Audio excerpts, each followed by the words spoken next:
সদৌ ডিব্ৰুগড় ছাত্ৰ সন্থাৰ উদ্যোগত আৰু ডিব্ৰুগড়বাসী ৰাইজৰ সহযোগত ডিব্ৰুগড় চকিডিঙি খেলপথাৰত কেন্দ্ৰীয় ৰঙালী উৎসৱ পালন কৰা হয়। এই ৰঙালী উৎসৱত নিউজ লাইভৰ সাংবাদিক ছায়ামণি ভূঞা বাইদেৱে নৱপ্ৰজন্মক কি ক'লে শুনোৱা হওকচোন। আপোনালোকে ভিডিঅ'টো চাব, ভিডিঅ'টো চাই ভাল লাগিলে লাইক কৰিব, কমেণ্ট কৰিব, শ্বেয়াৰ কৰিব আৰু নতুনসকলে প্লিজ চেনেলটো ছাবস্ক্ৰাইব কৰি দিব। সদৌ ডিব্ৰুগড় ছাত্ৰ সন্থা তথা উদ্যোক্তাসকলক মই আন্তৰিক ধন্যবাদ জ্ঞাপন কৰিছোঁ। আৰু ডিব্ৰুগড়ৰ এই পবিত্ৰ ভূমিত য'ত বহু মহা মনীষীসকলে ডিব্ৰুগড়ৰ ভূমি পবিত্ৰ কৰি থৈ গৈছে, আজি যে এই চাপৰ ছোৱালীজনীকে ওখ মঞ্চখনত থিয় হৈ কথা ক'বলৈ দিছে, তাৰ কাৰণে মই আপোনালোকক কৃতজ্ঞতা আৰু ধন্যবাদ জনাইছোঁ। লগতে আপোনালোকক ইমান ধৈৰ্যৰে আপোনালোক ইমান সোনকালে আহি বহি আছে। ডিব্ৰুগড়বাসীৰ আৱাজ আমাৰ ওচৰলৈ যাওক, বিশ্বলৈ যাওক, তাৰ বাবে আপোনালোকক নিজৰ বাবে এটা হাত তালি দিবলৈ অনুৰোধ জনাইছোঁ। কাৰণ মই বহুত কথা কোৱাৰ কাৰণে মই দৰমহা পাওঁ বা বহুত মই আই হেভ বিন পেইড ফৰ কথা কোৱা, সেইকাৰণে ঢেৰ কথা ক'ব পৰা যায়। কিন্তু কথা কোৱাৰ উৎসৱ যিহেতু বিহু নহয়, তথাপিও বহাগত জাতিয়ে কথা কয়, বহাগত জাতিয়ে নতুন সাজ পিন্ধে, বহাগত জাতিয়ে বহুত নতুন সংকল্প লয়। সেইকাৰণে সুবিধাটো পাইছোঁ যেতিয়া মই সৰু দুটামান কথা ক'বলৈ মোৰ অকণমান ক'বলৈ মন গৈছে, যদি অনুমতি হয়। অসমীয়া জাতিয়ে আজি মহাপুৰুষ শ্ৰীমন্ত শংকৰ মাধৱৰ দিনৰ পৰা যি বৰেণ্য সংস্কৃতিৰ মহান ধ্বজা বহন কৰি আহিছে, অসমীয়া জাতি সদায় সমৃদ্ধ আছিল, আজিও সমৃদ্ধ, আগলৈও সমৃদ্ধ হৈ থাকিব। কিন্তু মাজে মাজে আমি অসমীয়া মানুহবিলাক বৰ উদ্বিগ্ন হৈ যাওঁ। আজিৰ যুগটো উদ্বিগ্নতাৰ যুগ হৈছে। কিবা এটা সৰু কথাত আমি ইমান উদ্বিগ্ন হওঁ। কোনোবাই যদি আমাৰ কৃষ্টি সংস্কৃতি, আমাৰ গীত অকণমান ভুলকৈ গায়, অকণমান বেয়াকৈ গায়, আমি ইমান উদ্বিগ্ন হৈ যাওঁ যেন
ৱাচিং পাউডাৰ নিৰ্মাণ কৰা 80-90 দশকত আমাৰ টিভিটো আমাৰ জীৱনলৈ অহাৰ পাছত সেই টিভিয়ে যেনেকুৱা ধৰণৰ প্ৰভাৱ বিস্তাৰ কৰিছিল সেই কথাখিনিও আমাৰ তাত আহিলে।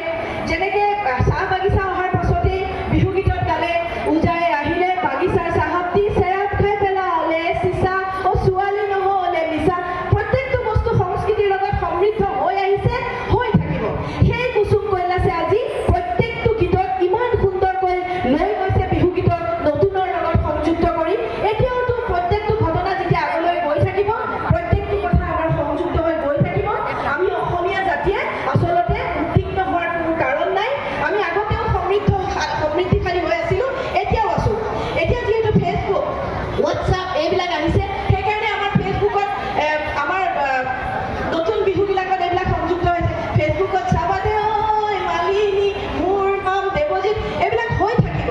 কাৰণ প্ৰতিটো কথাতেই যদি আমি উদ্বিগ্ন হওঁ, শংকিত হওঁ, তেতিয়াহ'লে আমাৰ মাজত শংকাৰ বাতাবৰণে বিৰাজ কৰিব।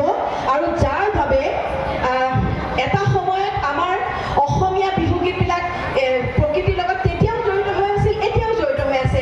এটা সময়ত আমি আমাৰ নদীবিলাকত পোৱা মাছ কাছবিলাকৰ কথাও আমাৰ বিহুগীতবিলাকত পাইছিলোঁ। তেতিয়া আমি মাছৰ নাম জানিবলৈ যদি আমি চাওঁ, তেতিয়াও যদি আমি বিহুগীত এটা শুনো, তেতিয়াহ'লে বিহুগীতত এতিয়াও আমাৰ যিসকলে জেং বিহু মাৰে তাক মই গোৱা শুনো। মোৰ বহুত ভাল লাগে এই বিহুগীতটো। খাব মন আছিলে অ' তৰা বতিয়া, লালুৱা শিঙৰা অ' তৰা বতিয়া, বাচোতে লাগিলে ঘিনে তৰা বতিয়া, বিহু আহে যেতিয়া নাহৰ ফুলে, তেতিয়া তগৰ ফুলে, তেতিয়া পখিলা হৈ উৰিব, পখিলা হৈ উৰিবৰ মন। সেইবিলাক বিহু এতিয়াও চলি আছে। প্ৰকৃতিৰ লগত একেধৰণে আমাৰ যোগাযোগ, আমাৰ অন্তৰৰ আৱেগ সকলো এতিয়াও জড়িত হৈ আছে। বিমান বৰুৱাই যেতিয়া জানমণি অঞ্জনাৰ জৰিয়তে নতুন বিহু সুৰীয়া গীতবিলাক আৰম্ভ কৰিছিল, তাতোতো একেই আছিল। নদী বাঢ়িলে ঐ, উজান উঠিলে ঐ, খালি তাত অকণমান আধুনিকতাৰ পৰশ পৰিছিল। সেই আধুনিকতাৰ পৰশটো নপৰিলে কিন্তু আমাৰ নৱপ্ৰজন্মই সেই যুগৰ লগত মিলি অহা বস্তুবিলাক গ্ৰহণ নকৰিব। গতিকে কিবা এটা অকণমান ভুল হ'লে, কিবা এটা হৈ গ'লে, আৰু আমি অসমীয়া জাতিয়ে এদিনৰ বাবে অসমীয়া হোৱা যিটো মানসিকতা, সেইটো আমি এৰিব লাগিব। আমি সদায় অসমীয়া হৈ থাকিব লাগিব। আমাৰ অসমীয়া সমাজখন এনেকুৱা আছিল। মোৰ ঘৰ লখিমপুৰৰ নাৰায়ণপুৰত। মোৰ ককা মানে মই শুনা কথা, মোৰ আইতা যেতিয়া মোৰ ককা জন্ম হৈছিল, তেতিয়া মোৰ ককাৰ দেউতাক ঢুকাই গৈছিল, মানে মোৰ আইতা বিধৱা হৈছিল। সেই বিধৱা হোৱা মানুহগৰাকী, তেওঁৰ গোটেই ওচৰ চুবুৰীয়া বংশ পৰিয়ালৰ মানুহে ভাবিলে যে ইমান ডেকা মানুহগৰাকী কেনেকৈ থাকিব। সেইকাৰণে তেতিয়াই কোনেও অকল ল'ৰাটোৰ কথা চিন্তা কৰি, মানুহগৰাকীৰ কথা চিন্তা কৰি ৰাইজে তেওঁক জোৰ পিন্ধাই বেলেগ এজন মানুহলৈ বিয়া দিছিল। মানে বিধৱা বিবাহক ব্ৰিটিছে আহি ইয়াত বন্ধ কৰাৰ আগতেই অসমীয়া সমাজ ইমান প্ৰগতিশীল আছিল যে সেই সময়তে বিধৱা বিবাহক অসমীয়া সমাজে, অসমীয়া ৰাইজে নিজৰ ধৰণেৰে লৈ গৈছিল। আৰু তেতিয়াই অসমীয়া সমাজ প্ৰগতিশীল আছিল। আমাক সেইখন অসমীয়া সমাজ লাগে। মই বিহু মঞ্চখনলৈ আহিবলৈ কোনোবা এজন মানুহে যদি চাদৰ মেখেলাযোৰ পিন্ধিবলৈ সুবিধাও নাপায়, কাৰণ বহুত আমাৰ আইসকলে বা মোৰ বন্ধুসকলে জানে, আমি চাদৰ মেখেলাযোৰ বহুত যোগাৰ কৰিব লাগে। মানে ব্লাউজৰ পৰা, কাণফুলিৰ পৰা যোগাৰত বহুত সময় গুচি যায়। কেতিয়াবা আমাৰ পেচাগত কাৰণত আমি বিভিন্ন সময়ত নোৱাৰিব পাৰোঁ। এইযোৰ চাদৰ মেখেলা আমাৰ বুকুৰ আপোন, বুকুৰ কুটুম,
আজি বিহু যে অলপ আগতে চেমনীয়া বিহু দলে বিহু গাই গ'ল, এতিয়াও ইমান সুন্দৰকৈ বিহু প্ৰদৰ্শন কৰে, ইমান সুন্দৰকৈ আমাৰ জাতি জনগোষ্ঠীৰ প্ৰতিটো গীত আমাৰ অসমীয়াই গাব জানে।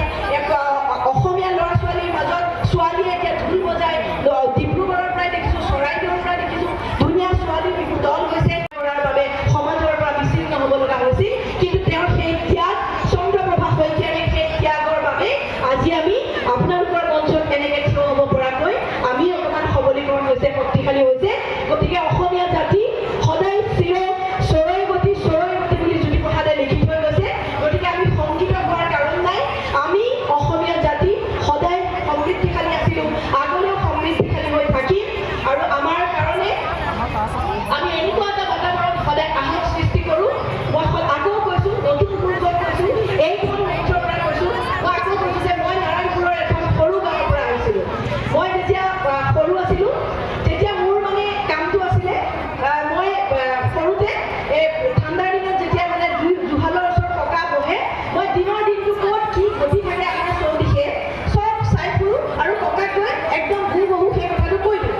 আহিলে আমি এদিনৰ বাবে সকলো হ'লেও আমাৰ যেনেকৈ মন প্ৰাণ পুলকিত হয়, আপোনালোকৰ বাবে অনাগত দিন, অনাগত বছৰটো ভাল হওক। অসমীয়াই যিদৰে সদায় সকলো আছিল, সকলো আছে, নগুণ নলওঁ গম বুলি কৈছোঁ, আমি সঁচাকৈ আগুৱাই যাম আৰু আগুৱাই গৈ আছোঁ আৰু গৈ থাকিম। তাৰ বাবে সদৌ অসম ছাত্ৰৰ দৰে শক্তিসমূহৰ সদায় সাহস হৈ, আৰু মই এটাই মাত্ৰ